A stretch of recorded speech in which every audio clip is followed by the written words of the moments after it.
আল্লাহ তাআলা নিজ হাতে রমজানকে সাজিয়েছেন।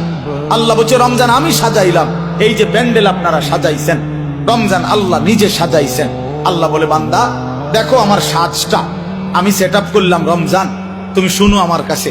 তো আল্লাহ নিজে বলতেছে বান্দা এক নম্বরে বিগত 11 মাসের সমস্ত হুকুম আহকাম যথারীতি বহাল থাকবে, যেটা যেমনে আছে, যেটা হালাল এখনো হালাল, যেটা হারাম এখনো হারাম, 5 ওয়াক্ত নামাজ সহ অন্যান্য বিধান এটাও চলমান। এক অতিরিক্ত আরো কিছু ইবাদত দিলাম। এক পুরা 1 মাস রোজা, পুরা মাস ইফতার, পুরা মাস সাহরি, পুরা মাস 20 রাকাত তারাবি। তাহলে এই সবগুলো নতুন ইবাদত, মানে রমজান উপলক্ষে নতুন সংযোজন, ঠিক কিনা বলেন?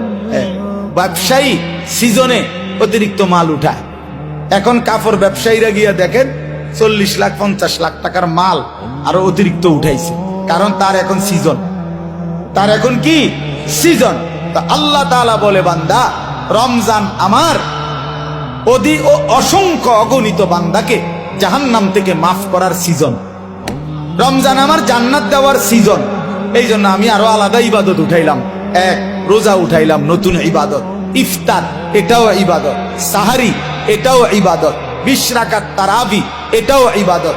রমজানের শেষ দশকে আরো ইবাদত উঠাইলাম, আরো মাল উঠাইলাম আমি। রমজানের শেষ দশক এতেকাফ, আল্লাহর ঘরের বিধান, এতেকাফ করা এটাও ইবাদত।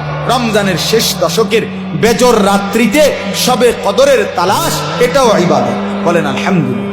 তাহলে আল্লাহ তাআলা 6টা বড় বড় নতুন ইবাদত দিছেন রমজান।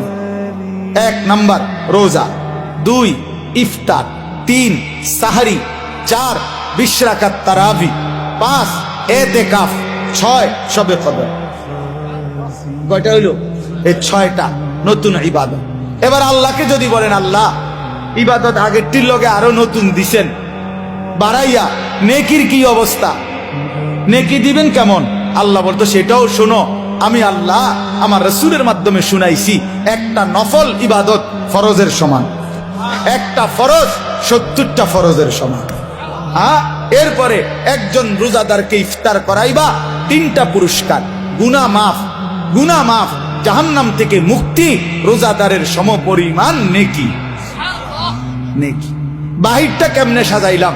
আল্লাহ বলে বাহিরটা সাজাইলাম হলো এই, জান্নাতের দরজা খুলে দিলাম, জাহান্নামের দরজা বন্ধ করে দিলাম, সব শয়তান এবং দুষ্ট জিন শেকলে বন্দি করে দিলাম, সব দিক বন্ধ কইরা 8 গাট বাইন্দা দুয়ার খোলা, শুধু একটা, সব দিক ক্লিয়ার, এদিক কোনো আন্দিয়া বাইরিবার জায়গা নাই, দরজা শুধু এইটা, এইটা দিয়া ঢুকবা, এটা দিয়া বাহির হইবা। আল্লাহ যেন বলছে পুরা মাস আমি আল্লাহ নেকিও বাড়ায় দিলাম, ইবাদতও বাড়ায় দিলাম, জাহান্নামের দরজা বন্ধ করলাম, শয়তানকে বন্দি করলাম, জান্নাতের দরজা খোলা রাখলাম। এবার পুরা রমজান যেখান দিয়া রওনা দাও, কুমিল্লা থেকে, চিটাগাং থেকে, খুলনা থেকে, সিলেট থেকে, বাংলাদেশ থেকে, লন্ডন থেকে, ইউরোপ থেকে, আমেরিকা থেকে, সৌদি আরব থেকে, বাহরাইন থেকে, যেখান থেকেই আমার রমজানে রওনা দিবা, আমার বন্দিগি, আমার হুকুম মানবা, গুনাহ ছেড়ে দিবা, আমার ইবাদত করবা, মাস শেষে একটাই দরজা মিলবে, সেটা শুধুই জান্নাত, শুধুই জান্নাত, শুধুই জান্নাত।